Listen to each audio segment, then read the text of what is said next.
అయితే నమ్మి భరోసా ఉంచాలి.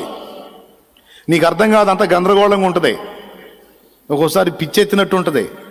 ఎందుకంటే నాకు కూడా అనుభవం ఉంది కాబట్టి. ఎట్లా ఉంటుందంటే ఒక్కోసారి మరీ నిరాశ అగాధంలో దిగిపోయినట్టు ఉంటుంది. నిరాశ అగాధంలోకి దిగిపోయినట్టు ఉంటుంది. అయితే ఏం భయపడ నిమిత్తం లేదు.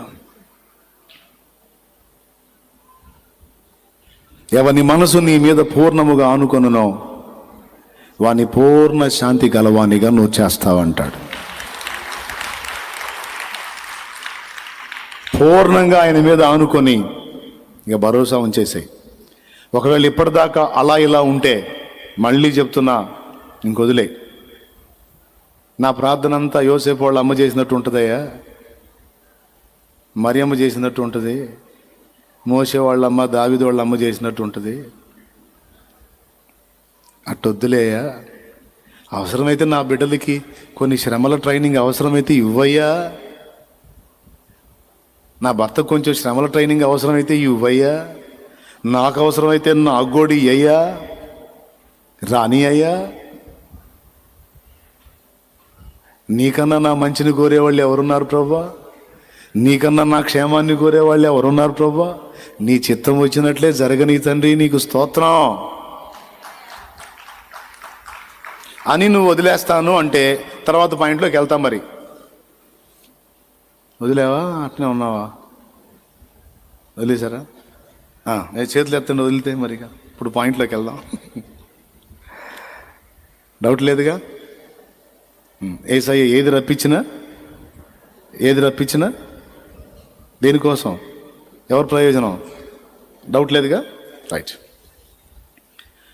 ఇప్పుడు ఈ మాట అన్నావు చూడు, ఇప్పుడు ఆయన జోక్యం చేసుకుంటాడు.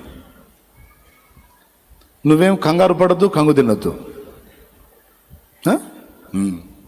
నేను కూడా ఇప్పుడు నేను అనుకున్నట్టు అన్నీ జరగవు. కొన్ని కొంచెం లేటుగా జరుగుతాయి, కొన్ని ఇంకో టైపులో జరుగుతాయి. ఏది జరిగినా స్తోత్రం. అయితే ఒకటి మాత్రం నిజం, నేను అనుకున్నట్టుగా జరిగినప్పుడు నాకు ఒక్కింత ప్రయోజనమే జరిగింది. కానీ నేను అనుకున్నట్టు కాకుండా దేవుడు అనుకున్నట్టు జరిగినప్పుడు నాకు 4 ప్రయోజనం కనబడింది. నేను అనుకున్నట్టు జరగలేదని కొంచెం ఫీల్ అయినా తర్వాత దేవుడు అనుకున్నట్టు జరిగిన దానిలో చూస్తే అది 4 ప్రయోజనకరంగా మారింది.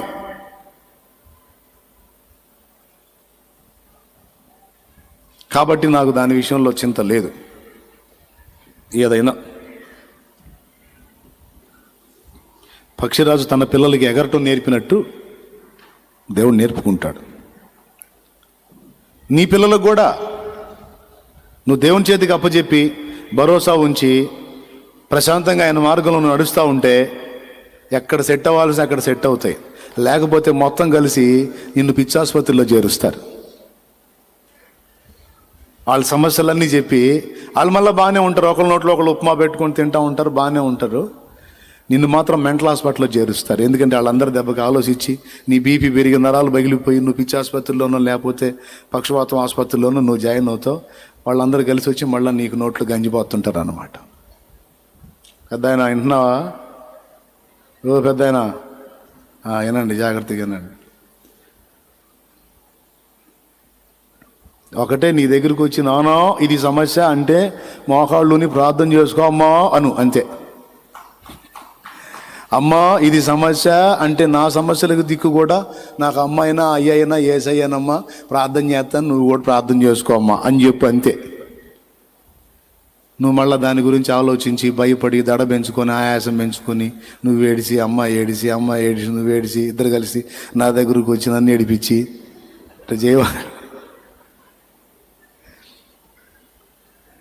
ఏడుచుకుంటా మొత్తుకుంటూ వస్తే చెప్పేసే, అంతే.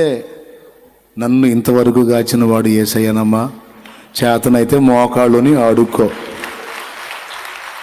కన్నాను, పెంచాను, పెద్ద చేశాను, నా బతుకంతా నీ బరువే మొత్తం అయింది. నీ కాళ్ళు నీకు వచ్చి నీకు కాళ్ళు నిలబడుతున్నావుగా, తింటున్నావుగా, దేవుణ్ణి అడుక్కో.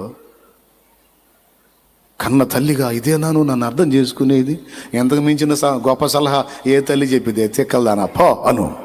స్తోత్రం, హల్లెలూయా. దేవుని మీద ఆధారపడమ్మా అన్న సలహాకు మించిన సలహా ఏ తల్లి చెప్పిద్దే? పిచ్చి తల్లి పో. నేనెంతకాలం ఉంటానమ్మా? ఈరోజు ఉన్నాను అమ్మా అనుకుంటా వచ్చారే బోత ఏ ఉండి అడుగుతా. అందుకే నేను ఉండగానే నీకు నేర్పుతున్నాను. పక్షిరాజు గూడును రేపి తన పిల్లలు ఎగురున్నట్లు నేర్పినట్లు నా ప్రభు మీద ఆనుకున్నట్లు నీకు నేర్పుతున్నాను తల్లి. నేర్చుకోమ్మా. ఆయన మీద ఆనుకోవటం నేర్చుకో. నేనున్నా లేకపోయినా బతికేస్తావు. ఎంత మంచి సలహా! ఇట్లా కాకుండా నువ్వు వాళ్ళు చెప్పినవి స్వీకరించావు అనుకో, సమస్యలతో వచ్చిన వాళ్ళు కొద్ది రోజుల తర్వాత డ్యూట్లు పాడుతుంటారు, నువ్వేమో మంచం మరణం అవుతావు. మళ్ళీ చెప్పేదా? అర్థమైందా? కాబట్టి నువ్వు చెప్పాల్సింది ఏంది? వాళ్ళకి దేవుణ్ణి అప్పచెప్పు, దేవునికి లింక్ చేయి. నాకు ఈ సమస్య వచ్చింది నానా అంటే మోకాళ్ళు ఏనానా ప్రార్థన చేయనానా, దేవుడే జవాబిస్తాడు నానా. అదేంటి నాన్న నీకు చెబుతుంటే నువ్వు అరే దేవునికి మించిన గొప్పతనం ఏముంది రా, పోరా పోయి అవసరమైతే ఉపవాసం ఉండయా, దేవుణ్ణి అడుగురా. అంతకు మించిన సలహా లేదు. ఓ చిన్న తల్లి, నీ పిల్లలు చిన్న పిల్లలైతే ఇప్పటి నుంచే నేర్పించు. మమ్మీ నాకు పెన్సిల్ అని వచ్చాడు అనుకో, మోకాళ్ళేవోయ్ అను. మమ్మీ నాకు బాక్స్ అన్నాడు అనుకో, మోకాళ్ళేవోయ్.